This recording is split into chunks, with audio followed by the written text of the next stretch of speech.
All right, everyone, we're going to get started now. Good afternoon. I'm Mariam Hamadani. I'm the Associate Director of CCSRE, and it's a pleasure to welcome all of you here today for our Faculty Fellowship Couple with Catherine Jin Lum. I want to first begin by thanking our co-sponsor, the American Studies Program. So I'd like to thank Shelley Fisher-Fishkin and the program for their generous support of the event and of Catherine's work. Before we jump in, I just want to do two quick event reminders. Tonight, if you haven't heard, Cornell West is on campus and speaking at 7 p.m. in Dinkelspiel Auditorium. So if you want to stay here, enjoy, talk about damnation, have some food, but then scoot over there and see what exactly get saved by Cornell West. We don't know exactly what he'll speak about, but I'm sure it will be phenomenal. And so please, it is a night of great events if you're looking for something to do. Although that help us prepare for Obama's visit. That right. As we were talking with some folks earlier, too bad they're not the ones that are going to head over the next few days, but we'll see. I'm sure he'll mention it. All right, and then next Thursday we also have, as part of our regular Rick Street Faculty Seminar Series, Fox Harrell on campus. He's a visiting fellow at CASBIS this year and also the Associate Professor of Comparative Media Studies at MIT. And he's going to be talking about computational narrative for empowerment and expression. So come next Thursday, noon to 1:30 p.m. in the Brandon Room in the Black Community Services Center. So now I'd like to turn it over to our faculty fellow and tonight's moderator, Estelle Friedman. We were here in November discussing her new book, Redefining Rape. And I'll just say a few quick words about Estelle, and then I'll turn it over to her. She'll introduce Catherine, our speaker today. So Estelle is the Edgar E. Robinson Professor in U.S. History at Stanford. She's a U.S. historian specializing in women's history and feminist studies. This is a cool conversation because we have two historians, but with different backgrounds, and so we'll see how those pieces intersect as we go on in the discussion. And her research interests include the history of women and social reform, including feminism and prison reform, as well as the history of sexuality. So now I'll turn it over to Estelle. Thank you very much. Okay. So I'm very pleased to have this occasion to return a favor by introducing Professor Catherine Jin Lum and her book and helping to facilitate the discussion today. Although I have to say, Catherine set a very high standard last fall when she did the same for me in this room. So for those of you who have not already had the pleasure of meeting Professor Lum, she's been an assistant professor in the Stanford Department of Religious Studies since 1912. And she has I'm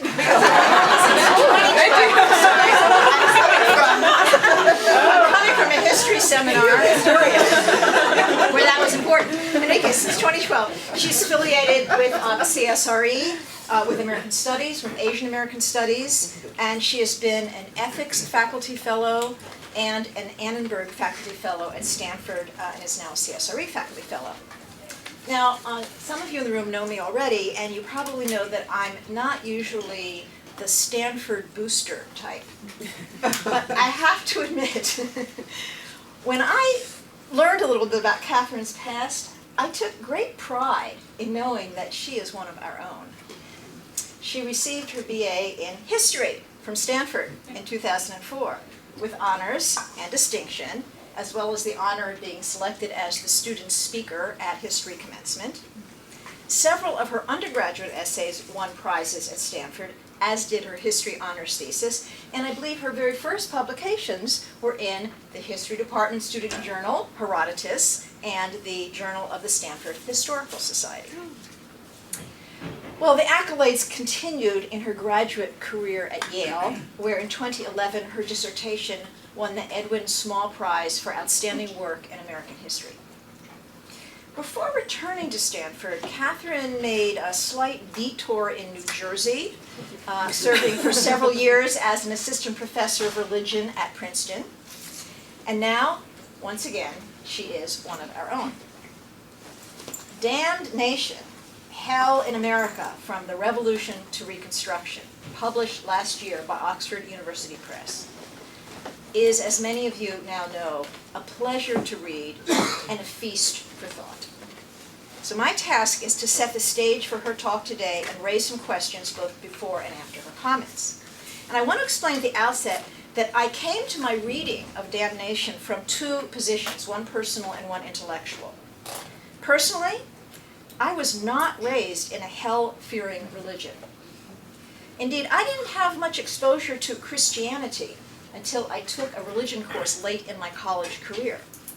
Now, I certainly grew up knowing that there was heaven and hell, and that the former was preferable. And I certainly invoked damnation and hell and commonly used curses all the time, but without much understanding of what it actually meant to be damned to hell.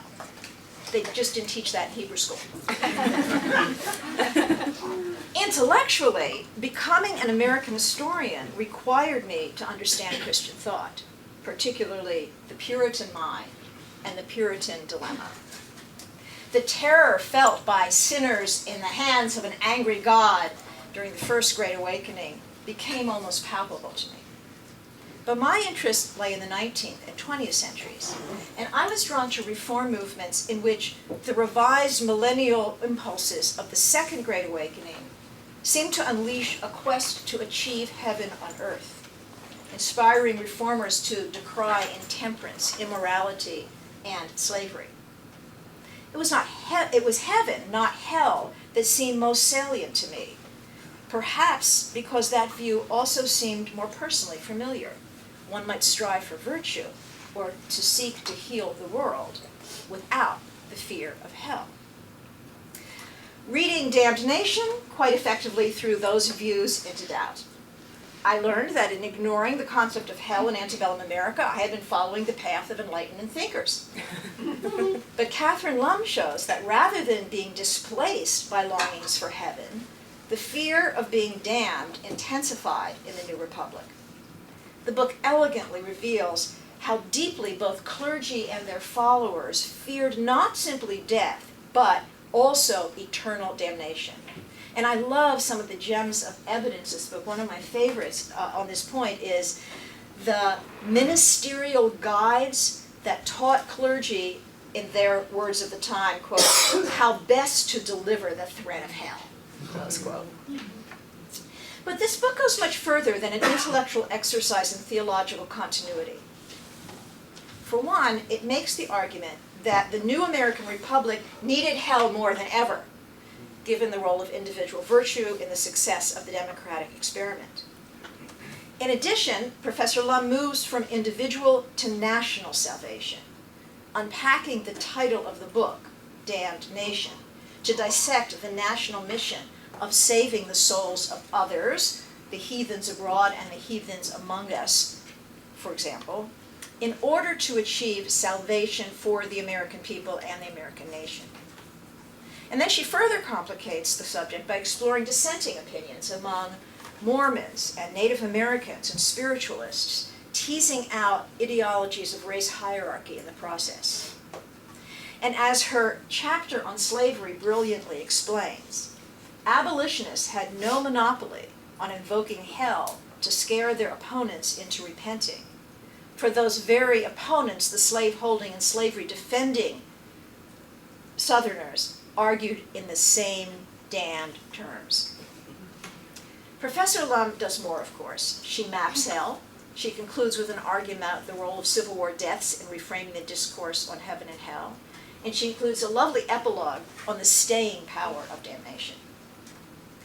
Along with impressing readers with evidence, argument, and style, this book raises some questions that we might all ponder together later.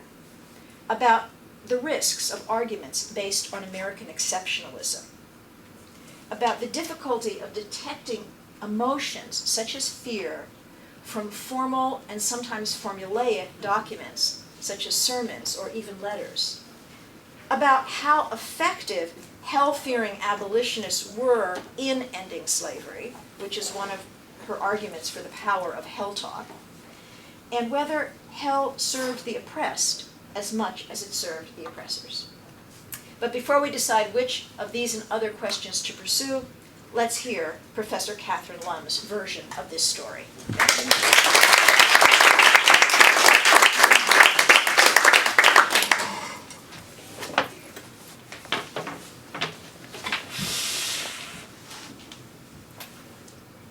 All right, thank you so much for that wonderful introduction. I really appreciate it. And thank you all for coming. Thanks to the CCSRE for hosting this event, to Heidi and Mariam for facilitating it, and to all of you for just coming out here to talk about hell in the middle of this beautiful day. It seems kind of like paradise. So I know we're in the middle of a busy quarter and not everyone has had a chance to read the suggested chapters, so I'll spend the majority of my remarks doing some framing and some summarizing. But first I want to just preemptively talk about a question that I'm often asked, which is how in the world I got interested in the subject of hell. So on the one hand, I actually did grow up in a tradition that had quite a bit of fire and brimstone, so I guess that was one influence on me. But on the other hand, the bewilderment and the bereavement of dealing with a loved one's passing also drove me to research the history of death as an undergraduate here at Stanford. I was surprised by how much had been written on death in comparison to what comes after. So here's just some of the titles that I found. The Hour of Our Death, The Puritan Way of Death, The Sacred Remains, The American Way of Death, Facing the King of Terrors.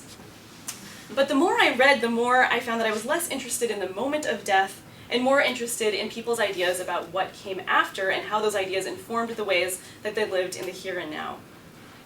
So I started researching the history of the afterlife in graduate school, but I soon realized that I would never get out if I didn't focus things a little bit. And honestly, the archival material related to heaven just wasn't as interesting to me. I read over and over and over about pearly gates and streets of gold, endless singing, heavenly harps, and it wasn't as fascinating. So more interesting to me was how people wrote about the concept of hell. And I quickly discovered that hell was practically everywhere in the country's first century of nationhood. And yet few historians had taken it seriously, tending to dismiss the subject as arcane and bizarre, and assuming that hell was just about a lake of fire and worms and devils in the life to come. But hell is a subject that early Americans took with deadly seriousness. Instead of limiting my book to what people thought hell might look like in the hereafter, I treat the fear of hell as a powerful, motivating belief in the here and now, on par with the political and the economic ideologies that historians have tended to be more interested in. The threat of hell touched people in all walks of life, including those disenfranchised due to their race and ethnicity, gender, and/or age. And people's thinking about the concept changed not just over time, but also across society and space. So I didn't want to just look at sermons and ministers' theological treatises, even though I probably could have written the entire book on these guys here, Jonathan Edwards, Charles Finney, and Samuel Hopkins. That just wasn't really my cup of tea, so there's a little bit of that, but that's not the entire book. But what I also do is I look at ordinary people's diaries and letters, at medical reports, and political speeches and tracts. So this is Minnie Corinna Putnam, who later became the first woman to join the American Academy of Medicine, and who wrote about her conversion experience to evangelical Christianity, and then her turn away from it, in letters to her grandmother and her minister. And this is the title page to a remarkable handwritten autobiography by a grassroots Missouri skeptic. It's huge, it's probably about this big, and the whole thing is handwritten. And then this is David Walker's famous appeal. So in terms of my approach, I guess you could say that I'm trying to do the intellectual history of ordinary people. I'm interested in the history of an idea, but not only as it existed in the heads of educated elites. So let me turn now to one of my favorite research finds as a way to set up the issues at stake in the book as a whole. It's a so-called Indian speech given in 1701 in Conestoga, Pennsylvania. A traveling missionary had preached a sermon urging his audience to convert or face eternal hell. In response, an anonymous native speechmaker posed a series of rhetorical questions. I think. There we go. Does he believe our forefathers, men eminent for their piety, constant and warm in the pursuit of virtue, hoping thereby to obtain eternal happiness, were all damned? Does he think that we, who are zealous imitators of them, in good works and influenced by the same motives as they were, are in a state of damnation? If these be his sentiments, they are surely as impious as they are bold and daring. So these questions pointed to a persistent problem that missionaries faced. By telling indigenous people to convert, they were essentially asking them to abandon an afterlife with their ancestors. Instead of accepting the exclusivist claims of the missionary, the speechmaker suggested that God might actually give different revelations to different people. To think otherwise was, in his words, nothing less than a denial of God's omnipotence. After all, How is it consistent with his justice to force life upon a race of mortals without their consent, and then to damn them eternally, without ever opening to them the door of salvation? In a word, the speechmaker said, "We find the Christians much more depraved in their morals than we are, and we judge of their doctrine by the badness of their lives." So the speechmaker struck a nerve by suggesting that white proselytizers might be more depraved than the people they were trying to convert. The missionary apparently had such a hard time refuting the speech that he transcribed it and sent it to a university and, quote, desired them to furnish him with arguments to confute the Indians. So I begin with this speech not because I find it a compelling document, but also because it highlights three of the main themes and questions that drive the book. So the first relates to the speech's popularity in the United States. It was reprinted multiple times in the from the 18th to the early 20th century, suggesting its appeal as an Enlightenment-era critique of Christianity. It jibed with freethinkers' own misgivings about the Bible and the threat of fire and brimstone for unbelievers. But while hell declined in Western Europe due to similar critiques, it survived in the US. So why was this the case? Secondly, and relatedly, since hell did survive, how did it influence the ways Americans thought about and interacted with each other, their fledgling nation, and their world? The speech makes clear that hell was never just about the afterlife. It was always very much about the concerns of this life, about social inequalities, power imbalances, cultural differences. While conversion or backsliding were supposed to override such distinctions, the concept of hell was always deeply entangled with Euro-American notions of racial and cultural superiority. They believed, after all, that the vast majority of the world was damned without their intervention. But, and this is the third major theme that I want to highlight, no single group could ever claim ownership of the threat of damnation. The speechmaker's pointed criticism of Christians as much more depraved in their morals than we are suggested that those pointing the finger might be more hell-worthy than the people they were trying to save. So by turning the threat of damnation back on an oppressive and hypocritical white society, the speechmaker and others tapped into Euro-Americans' greatest fears about failing in their task of redemption and damning their own nation instead of saving the damned nations of the world. So let me now just unpack these three themes and then how the suggested chapters fit in.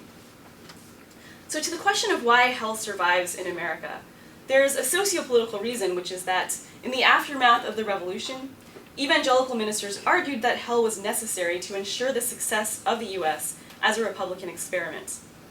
The Republic would rise or fall on the virtue of its citizens, and Americans worried about how to keep people in line. The late 18th century controversy over universalism, which holds that everyone will be saved, took place in the context of this nation-building anxiety. With no monarch and no hell, what would prevent people from stealing, lying, cheating, even committing murder? So here's a late 18th century poem that was reprinted in a number of New England papers, and it both reflected and stoked this kind of anxiety. So the poem goes, this is just one stanza. Blessed are the clamorous and contentious crew. To them eternal rest and peace are due. Blessed all who hunger and who thirst to find a chance to plunder and to cheat mankind. So the poem parodied the Beatitudes.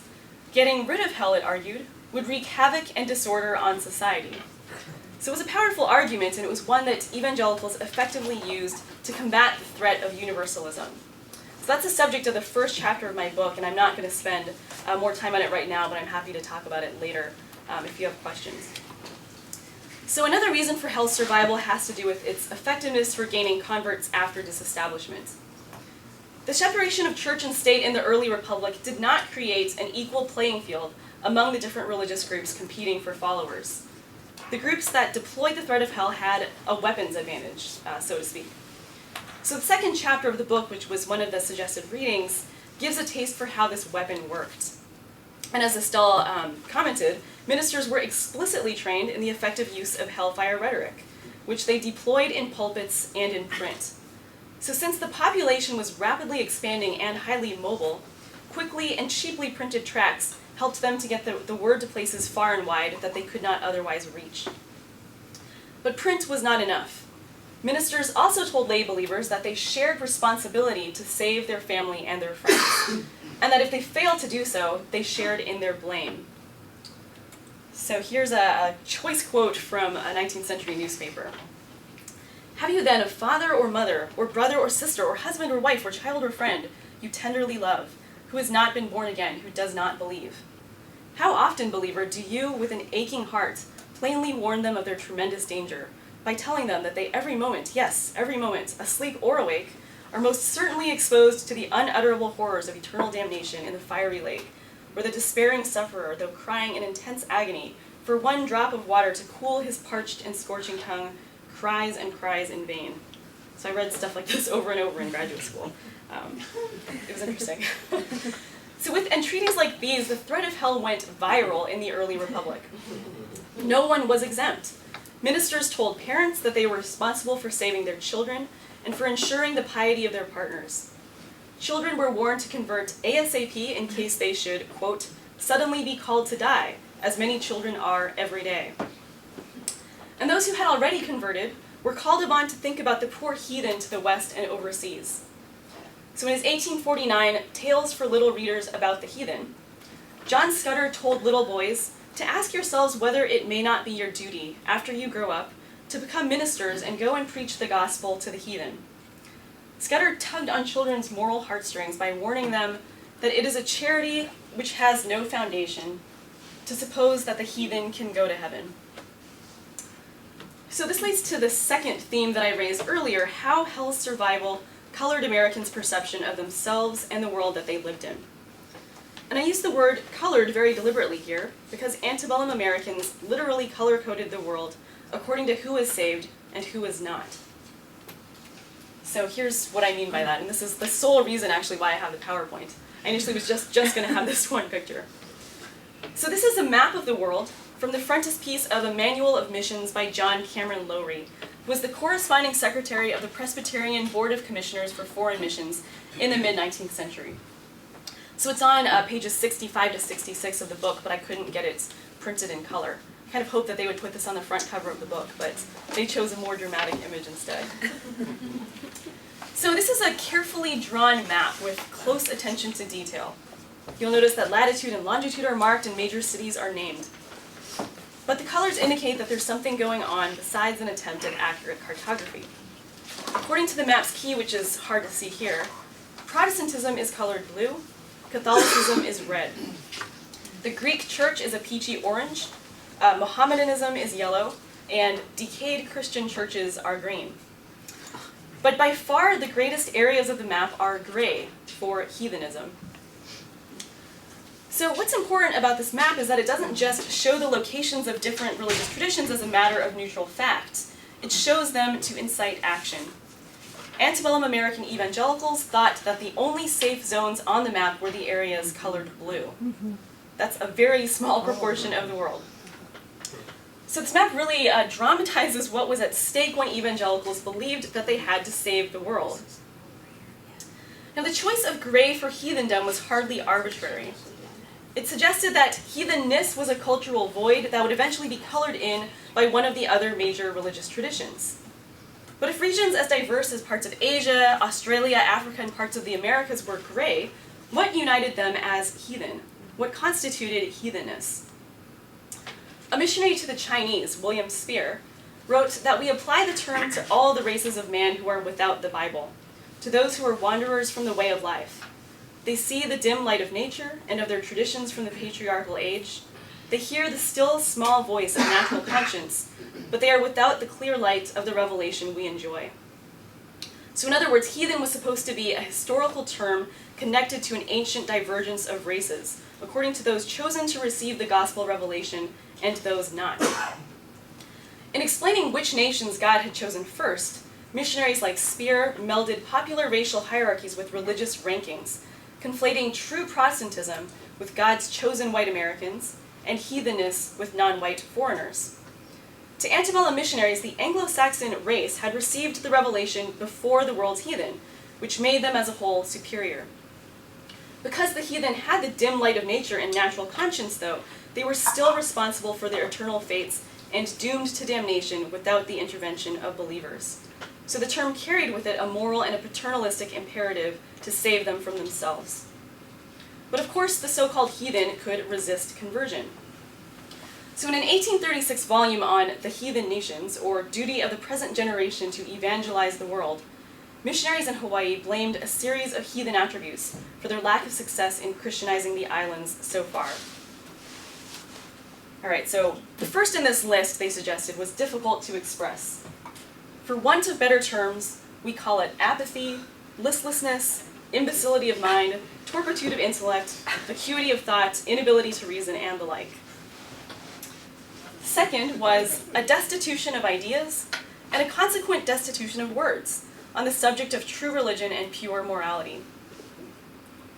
And then third, they blamed minds preoccupied with false notions, which have grown with their growth and strengthened with their strength. Now, this list wasn't just about some people having historically failed to receive the gospel.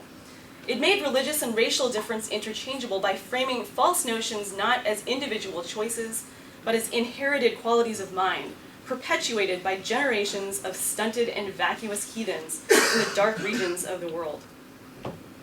To understand correctly the feature of mind we refer to, the Hawaiian missionaries explained, it is necessary to witness as we do the vacant and unmeaning stare of a dark and chaotic intellect. So if the heathen were innately imbecilic and possessed of dark intellects, missionaries could excuse themselves when they failed to convert. Instead of attributing it to a failure of their own religious practice, they could believe that it was a failure of the other's intrinsic makeup. So the implication was that some were simply not savable. Now, the idea that the nations of the world were unequally favored and that some people could actively resist attempts at salvation had influence beyond the realm of missions as well. So just as evangelicals skirted blame by pointing to the heathens' unwillingness to convert, so Euro-Americans excused themselves from blame for the destruction and dispossession they wrought on the lands and lives of Native people by blaming their refusal to accommodate to the inevitable onslaught of so-called civilization. And just as missionaries spoke about the inevitable damnation of the incorrigible heathen, so overland emigrants spoke of the inevitable extinction of the native people whose lands they traversed and settled. These emigrants trampled on the graves of native people, opening them, examining skulls, and plundering artifacts. So in 1851, teenager Harriet Talcott Buckingham noted the discovery of skeletons near Council Bluffs. She wrote in her diary, "The fact was elucidated that large tribes of Indians from the Middle States had been pushed off by our government to this frontier region to make room for white settlers, and had here perished in large numbers by starvation. But rather than be ashamed at the sight," she continued, "skulls were thick, a peculiar shape differing from the Anglo-Saxon type." Gold seeker Frederick Niles dismissed the eternal welfare of the non-white people he encountered in his travels west. "Saw more Indians today," he wrote in his mid-century diary. "They were principally the squaws with their little ones. Most of their children were in a nude state and looked more like a species of young monkeys than human beings with souls as precious as my own." Though Niles recognized that the native children he saw were not monkeys, their nude state nevertheless suggested to him a soulless interior state. The idea that some people were closer to soulless monkeys than to human beings with precious and redeemable souls paralleled the increasingly influential notion that non-white people were biologically different, that this difference spelled inferiority, and that inferiority spelled eventual, but in some cases inevitable, extinction. Science and religion were hardly separate spheres in the antebellum era. The one could justify the other. If people did not get saved from the fires of hell, they were showing to be true to their species. And it was easier to dispossess or even kill those who seemed to have no possibility of redemption. But where the stasis of pseudo-scientific racial hierarchies did not allow for the possibility that those on top might fall, or that those on the bottom might take their place, the concept of damnation was malleable and it was deployable in multiple ways. So even as race experts tried to encode racial hierarchies as scientific fact, others began pointing to white Americans' maltreatment of the non-white other as evidence that the favored were indeed falling from grace. So this is, of course, that third theme that I highlighted at the beginning. The worry that the self-proclaimed Redeemer nation might actually be in danger of damnation. So nowhere was this worry greater than in the controversy over slavery. And that's the subject of Chapter 5, which I'll just go over briefly here. So we've seen that the political needs of forming a virtuous republic and the evangelical imperative to gain converts helped hell to survive in the new nation. But slavery ensured hell's continued deployment in antebellum civil and political discourse because it called for the harshest condemnations that its opponents and its defenders could come up with. At a time when hell was a live possibility for many, few arguments could be harsher than damning someone to it. So as Estelle noted, slave owners proclaimed that slavery was God's divine plan for Christianizing Africans, and that those who opposed his plan were in danger of eternal punishment. So if you listen to the National Prayer Breakfast remarks from last week, you'll know that Barack Obama was spot on in his comments that the name of Christ has absolutely been invoked by Christians to justify terrible things. But it was also used on the other side, and it was no meek Christ of love and forgiveness that the abolitionists invoked. It was a Christ of uncompromising justice. Now, if you had a chance to read the chapter, you'll know that some of the abolitionists actually became quite radicalized in their personal beliefs. But even if they dropped hell from their personal worldviews, they used it full force in their political rhetoric, because they knew that it carried weight in a population where fire and brimstone were constantly raining from the pulpits and in print. So William Lloyd Garrison complained that, in his words, the English language is lamentably weak and deficient, and he determined to, quote, imitate the example of Christ, who called his detractors children of the devil who could not escape the damnation of hell. For Garrison, the whole nation was to blame for perpetuating the sin of slavery. There is not a drop of blood extracted from the bodies, he wrote, nor tear which falls from the eyes, nor a groan which bursts from the bosoms of the heartbroken slaves, for which the North is not directly responsible. His famous denunciation of the Constitution as a covenant with death and an agreement with hell offended his contemporaries maybe more than Obama's national prayer remarks, which were comparatively mild, have done today. Newspapers across the nation called Garrison a black-hearted traitor, and a Boston handbill urged that he be tarred and feathered for his inflammatory remarks. But he struck a nerve, which is exactly what he'd wanted to do.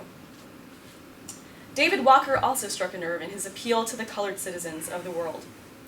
In addition to urging his people to fight against their enslavement, Walker also framed the appeal as a prophetic notice to an oppressive America.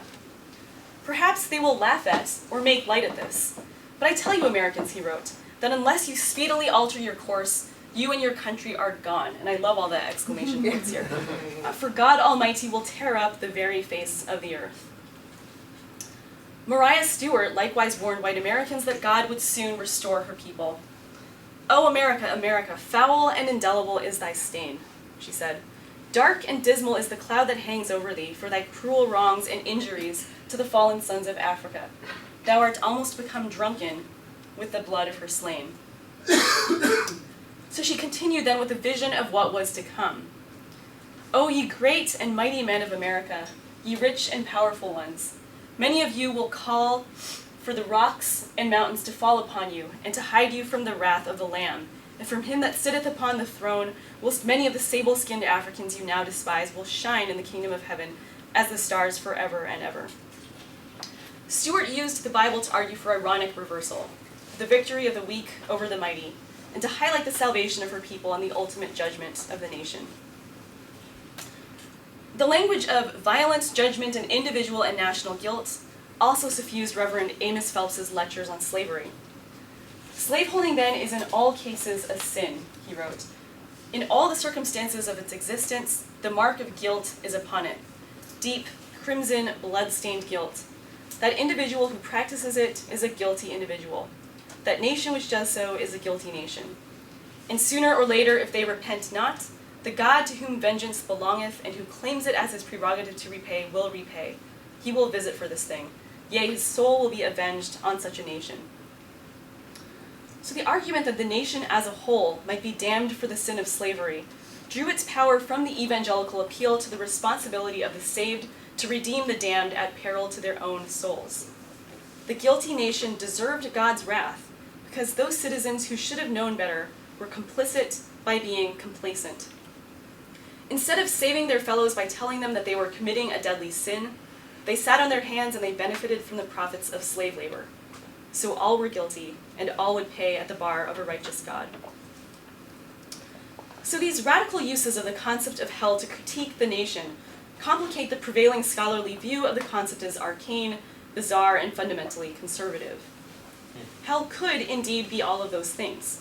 It could reinforce racial hierarchies, and it could also be used for social control, as a means for keeping the masses in line, as the evangelicals argued, in the aftermath of revolution.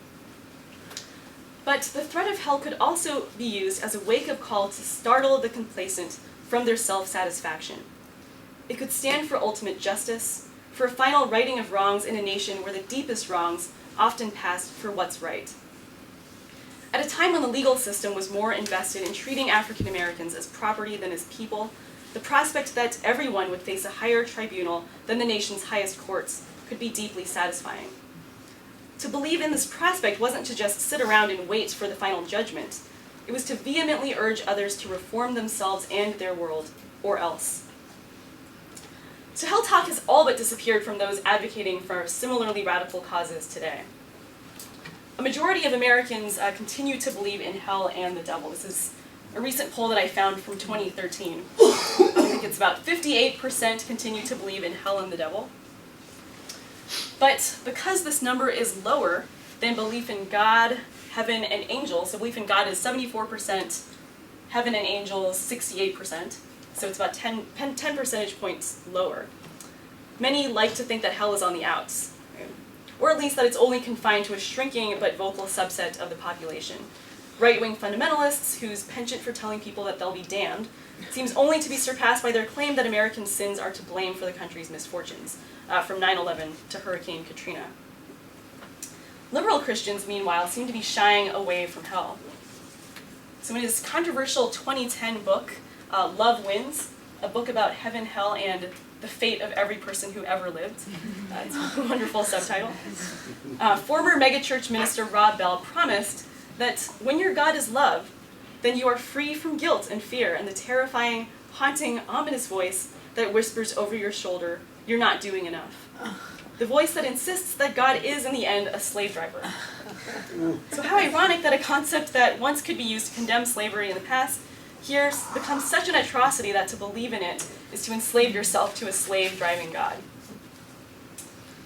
But an angry God of radical justice might be resurging, especially as people feel increasingly frustrated by the failure of the legal system to address injustice.